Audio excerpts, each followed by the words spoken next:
তো খাওয়া দাওয়া শেষে আমরা বিকেলবেলা আসলাম একটু ঘুরতে বাগানের দিকে। তো এত সুন্দর কামরাঙ্গা, যদি ঢাকা শহর হইতো, এটা গাছ কেন, গাছের পাতাও কিন্তু থাকতো না, এত পরিমাণ কামরাঙ্গা, কিন্তু কেউ খায় না। কে খাবে? সবার বাড়িতে গাছ আছে, যে যার বাড়িতে গাছ আছে নিজেরটা থাকতে তো অন্যটা কেউ খায় না। না হিন্দে যায় না, ওই যে হিন্দে যায়। সাদিয়া, তুমি কি নিছো হাতে? এই কি জানি করে নাম ভুলে গেলাম গা। কামরাঙ্গা।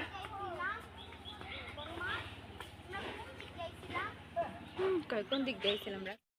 যেহেতু আমরা আগামীকালকে চলে যাবো, কারণ এত পরিমাণ গরম থাকা আসলে সম্ভব না আমাদের, আসলে যেমন তেমন, কিন্তু আলিফ ইয়ামিন কিছুতে সহ্য করতে পারতেছে না এত গরম।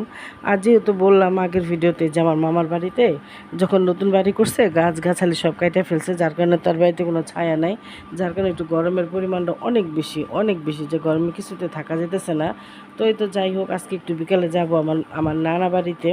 তো যেটা আমার নানার বাবার ভিটার বাড়ি, সেখানে আজকে যাবো। তো এই তো এখানে আসছে আমার নানার বাবার বাড়ি এটা। তো এই তো এখানে আমার মা তার চাচির সাথে কথা বলতেছে। তো সে আমাদেরকে দেখে আসলে অনেক খুশি। এই যে দেখতেছেন বয়স্ক মহিলা, সে আমার নানি হয়, আমার নানুর জাল। তো উনি কিন্তু কোটি কোটি টাকার মালিক, ওনার সন্তানেরা সব সব সন্তানরা, চারটা ছেলে, তারা চারজনই বাইরে থাকে, অনেক কোটিপতি মানুষ। তো আমার নানি ছিল বড়, উনি হচ্ছে ছোট, কিন্তু আমার নানি অর্থে ছিল ছোট, আর উনি হলো অর্থে বড়। তো এই তো, তো যাই হোক, টাকা পয়সা হলে মানুষের যা হয় আর কি। তো আমরা ওই বাড়ি থেকে আবার আরেকটা বাড়ি, ওই বাড়িতেই, মানে আমার নানা বাড়িরই ওই বাড়ি থেকে আবার এই বাড়িতে আসলাম। তো এটা আমার আরেকটা মামা হয়, তো এই মামার বাড়িতে আসলাম। তো ওনার বাড়িটার এতগুলি বাড়ি দেখার পর আমার কাছে ওনার বাড়িটি বেশ ভালো লাগছে, কারণ কি খোলামেলা, যে গ্রামের যে বাড়িঘর এটাই আসলে বোঝা গেল। কিন্তু এর আগের বাড়িটা দেখছেন কি চিপা চাপা, এক এক ভাইরা বিল্ডিং করে করে তারা বিদেশে চলে আসে, বড় বড় দেশে থাকে, তারা কেউ থাকে না, কিন্তু বাড়িঘর করে এরকম অবস্থা করছে। তো বাড়িঘর আসলে থাকা যায় না, প্রত্যেকটা বাড়িতে এত গরম যা বলার মতো না। তো আসলে এই বাড়িটা দেখে আমার কাছে খুব ভালো লাগছে। তো মামাও অনেক খুব বোনদের দেখে অনেক কথাবার্তা বলতেছে। তো এখানে আমাদেরকে নাস্তা পানি দিছে। তো এখানে নিপা, তারপরে আমার খালাতো বোন নিহা, ওরা খাইতেছে, আমরাও খাবো। তো ঠান্ডা ঠান্ডা শরবত দিল, খুবই ভালো লাগছে।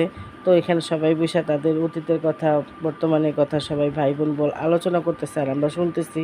তো যাই হয় আর কি, ভাই বোন একসাথে হলো। তো এখানে গাছে আম দেখছে, তো আলিফ আম পাড়তে চাইতেছে, তো ও পারতেছে না। তো আমার মামা বলতেছে, দাও ভাই আমি পেড়ে দিই। তো আমার মামা আম পেড়ে দিতেছে। তো ছোটো মানুষ, ওরা গ্রাম দেশে আম গাছগাছালি দেখলে যা হয় আর কি, ওরা যেটা দেখতেছে সেটাতে খুশি হয়, আম দেখলেও খুশি হয়, ওরা হাঁস মুরগি দেখলেও খুশি হয়, খুবই আনন্দ পেয়েছে। তো আসলে কি, যাওয়াটা আসলে সার্থক হয়েছে। ইয়ামিন, আলিফ, ওরা ছোটো মানুষ, ওরা গ্রাম খুব পছন্দ করে, ওর বাবাও খুব গ্রাম পছন্দ করে। তো এই তো এখন মামাকে জিজ্ঞেস করছে, মামা এত উপরে গাছ কেমনি কাঁঠাল পারেন? তো বলতেছে, বাবা চালে উঠে তারপরে পারতে হয়। তো গ্রামে আর কি যা হয়।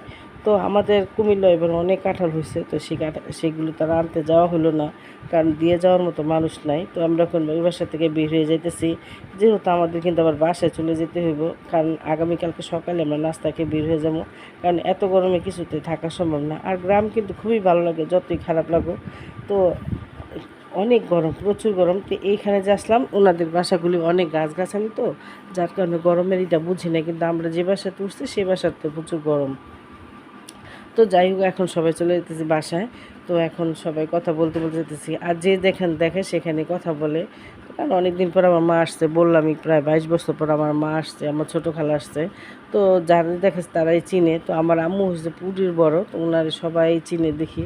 তো আমার ছোটো খালা আমার একটু কম চিনে, দেখা যায় ওনারে একটু বেশি চিনে। আর এখানে পুকুরটা দেখে ওই আমার ছোটো খালা দাঁড়াইলো, যে এখানে নাকি তার নানি দাদির এই পুকুরে কাজ করতো, সেই পুকুরে দেখে কথা বলতেছে। আর এখন এই পুকুরে মাছ পালে, কারণ কি এখন গ্রাম দেশে পুকুরে কাজ করে না, আর পুকুরে গোসলও করে না, কারণ এখন প্রত্যেকটা বাড়িতেই হাই কমোড, তারপরে ঘরে ঘরেই বাথরুম গোসলখানা, যার কারণে বৌজিরা এখন আর বাইরে কাজ করে না। আর বিক্রমপুরে তো বেশিরভাগ কোনো ঘরেই পুরুষ পোলা নাই, শুধু সচরাচর দু একজন যারা যায় না তারাই, কিন্তু কোনো বাড়িতে দেখলাম না তেমনটা পুরুষ মানুষ, শুধু আমার এই মামাটা ছাড়া, আর যে মামার বাসায় উঠছে সেই মামা ছাড়া। যে মামার বাসায় উঠছে সেই মামার ছেলেও থাকে বাইরে। তো যাই হোক, এখন আমরা সকালে আলহামদুলিল্লাহ নিয়ে বের হয়ে গেছি। তো এখনই তো মা পুষ দাঁড়া দাঁড়া কথা বলতেছে, আমরা এখন বের হব। তো অনেক ভালো লাগলো আইসা। তো দেখি যে আমার মামি যার বাসায় উঠছে সেই মামি, তো মামি কিন্তু অনেক ভালো মানুষ, মামাও খুব ভালো মানুষ। তো ওরা বলতেছে যে আবার আসবা। তো আমি প্রায় প্রায় আসি। তো আমার যে ফজুসা দরকার, তো অনেকেই চিনেন, সেখানে আমি আসি মাঝে সাঝে। তো আমার কাছে ভালো লাগে, এই জন্য আমি আসি, আসলে মামাদের বাড়িতে উঠি। তো এখানে সে বিদায় দিতেছে আমাদেরকে। তো আসলে আন্তরিকতা মেহমান আসলে যদি মানুষের সাথে ভালো আচরণ করে, ভালো কথা বলে, খাওয়া দাওয়াটা আসলে বড় কথা না, সবাই সবার বাসায় খায়, তারপরে কথাবার্তা ভালো, ভালো ব্যবহার, এটি হলো সবচেয়ে বড় কথা। আর সবচেয়ে বড় কথা কি, নানা বাড়িতে যদি নানি না থাকে, নানা না থাকে, আসলে ওরকম কিন্তু হয় না। তারপরে তারা অনেক ভালো। এটা ছিল আমার মা, আমার আম্মার খুব মামাতো ভাইয়ের ছেলে, মামাতো ভাইয়ের বউ। তো ওর মামি আমাদেরকে আগায় দিতেছে, আর কথা বলতেছে আম্মা আবার আসবেন। কারণ গ্রাম দেশে কিন্তু ভাগনা ভাগ্নিরা আম্মা বলে, আব্বা বলে, আমাদের ঢাকার মতো এরকম নাম ধরে বলে না। বা গ্রামে কি এবার অনেকে আছে ঢাকা শহরও তুই তারি করে কথা বলে, কিন্তু গ্রামে বলে না, গ্রামে এগুলি খুব মান্যগণ্য করে। তো মামিটা অনেক ভালো। তো এখানে আমাদেরকে আগায় দিতে আসছে, তো আমরা এখন চলে যাব। আর আমার মা খুব তাড়া দিতেছে যে সকাল সকাল বের হইলে আর সবাই একটু তাড়াহুড়া করে যাওয়া যাবে, কারণ রোদ উঠলে আর বের হওয়া যাবে না। তো আমরা ঠিক 9:30 বাজে বের হয়ে গেছি। 9:30 বাজে কিন্তু প্রচুর রোদ, রোদের জন্য যাওয়া যেতেছে না। তো আমার মামা আমাদেরকে অটোরিকশায় উঠাই দিয়েছে। তো আমরা এখন অটোতে আসি। তো অটো থেকে নামিয়ে আমরা বাস উঠবো, বাস নাকি ওইখানেই আছে। তো আসার সময় একটু ভুল হয়েছিল, যার কারণে একটু ঘুরতে হয়েছে বেশি, কষ্ট হয়েছে বেশি, ভাড়াটাও লাগছে অনেক বেশি। যেখানে যেটা লাগবে 200 টাকা, সেখানে লাগছে 1200 টাকা।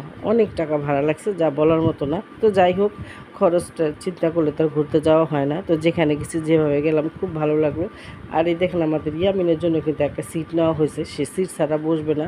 ওর মা বসছে এই পাশে, ও বসছে ওই পাশে। ও সিটে বসবে, না হলে কান্না করতেছে। তো যাই হোক, অবশেষে সিটই নেওয়া হয়েছে। তো পিছনে আমার আন্টি আছে, তো ওর সম্পর্ক ওর বড়মা লাগে, সে আছে পাশে, এই জন্য ও বসে আছে। আর ও মাসাল্লাহ বসে আছে সুন্দর মতো, যে ঝাঁকি লাগতেছে না। তো এই তো আমরা এখন কাছাকাছি, এখনও মুন্সিগঞ্জের ভিতরেই আছি। তো গ্রামের পরিবেশ দেখা যায়, আসলে আমরা রাস্তাঘাট ওরকম একটা চিনি না। তো অবশেষে চলে আসলাম। তো আসার পরে বিকেলবেলা অনেকক্ষণ পরে ক্যামেরা ধরলাম। তো সবাই বলতেছে খিদা লাগছে, তো একটু শ্যামাই রান্না করি। তো একটু ভুনা শ্যামাই রান্না করলাম, দিলাম সাথে একটু ঘি। আর ঘি দিলে কিন্তু শ্যামাইটা এমনি একটু খেতে মজা লাগে। তো এবার কিন্তু ভুনা শ্যামাই রান্নাই করিনি, শুধু একটু লাচ্ছা শ্যামাই ভিজেছিলাম এই। আর এখন ভাবলাম একটু শ্যামাই রান্না করি, সবাই একটু শ্যামাই খাই। তো শ্যামাই খেলে আসলে ভালো। তো এই তো আজকে ভিডিও এখানে শেষ করলাম। তো সবাই ভালো থাকবে, সুস্থ থাকবো, আল্লাহ হাফিজ।